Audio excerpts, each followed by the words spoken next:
एक औरत साबुन से अपना चेहरा धो रही थी। उसे जरा भी अंदाजा नहीं था कि उसके पीछे एक छोटा सा सांप आ चुका है। वो उसे काटने नहीं आया था, बल्कि चुपचाप पानी के पाइप पर चढ़ गया। उसी समय लड़की पूजा की आंखों में साबुन चला गया। वो पानी से चेहरा धोना चाहती थी, लेकिन नल में एक बूंद भी पानी नहीं था। तभी उसे पास में रखा पानी का बाल्टी याद आया। शरारती छोटा सांप धीरे धीरे बाल्टी को दूर खिसकाने लगा। जैसे ही पूजा ने बाल्टी को छुआ और खुश हुई, उसी वक्त सांप ने बाल्टी पलट दी। पूजा बेचारी रोने जैसी हालत में आ गई। अचानक वो सांप इंसान का रूप लेकर जोर जोर से हंसने लगा।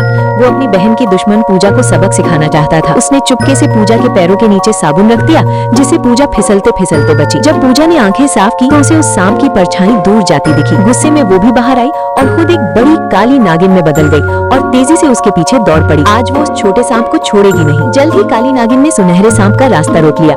आकार में फर्क होने के बावजूद सुनहरा सांप बिल्कुल नहीं डरा। उसने जोर से फुफकार मारी और दोनों के बीच भयंकर लड़ाई शुरू हो गई। लेकिन छोटा होने की वजह से कुछ ही देर में काली नागिन ने मौका पाकर उसे कई बार काट लिया। वो जमीन पर गिर पड़ा। काली नागिन इंसान के रूप में आई और ठंडी नजरों से उसे देखने लगी। उसने कहा, तुम्हारी बहन मुझसे टकराती है और अब तुम भी मुझे छेड़ते हो। गुस्से में उसने एक गड्ढा खोदा और आधे जिंदा सांप रोहन को उसमें जिंदा दफना दिया और खुशी खुशी वहाँ से चली गई। कुछ दिन बाद रोहन की बहन नंदिनी वहाँ पेड़ लगाने आई। अचानक पेड़ में आग लग गई। फिर आसपास के सारे पौधे भी जलने लगे। लोगों को लगा ये जगह अशुभ है और वे भागने लगे, लेकिन नंदिनी के पैर जैसे जमीन में जड़ गए थे। तभी एक भयानक बवंडर आया और उसे आसमान में उठा ले गया। असल में ये सब रोहन अपनी आखिरी ताकत से अपनी बहन को संकेत दे रहा था। जब नंदिनी को सच्चाई पता चली तो वो रो पड़ी और जल्दी जल्दी जमीन खोदने लगी। कुछ ही देर में रोहन का सिर दिखने लगा। वो उसे बाहर निकाल लाई, लेकिन तब तक उसकी सांसें थम चुकी थी और उसका शरीर धीरे धीरे पत्थर बन रहा था। नंदिनी हार मानने को तैयार नहीं थी। वो उसे लेकर नाग देवता की गुफा में गई, जहाँ एक ऋषि ने बताया, इसे बचाने के लिए तुम्हें समुद्र की गहराई से दिव्य मणि लानी होगी। नंदिनी बिना सोचे समझे समुद्र में कूद गई। 3 दिन और 3 रात तैरने के बाद उसे वो मणि मिल गई, लेकिन जैसे ही उसने मणि उठाई,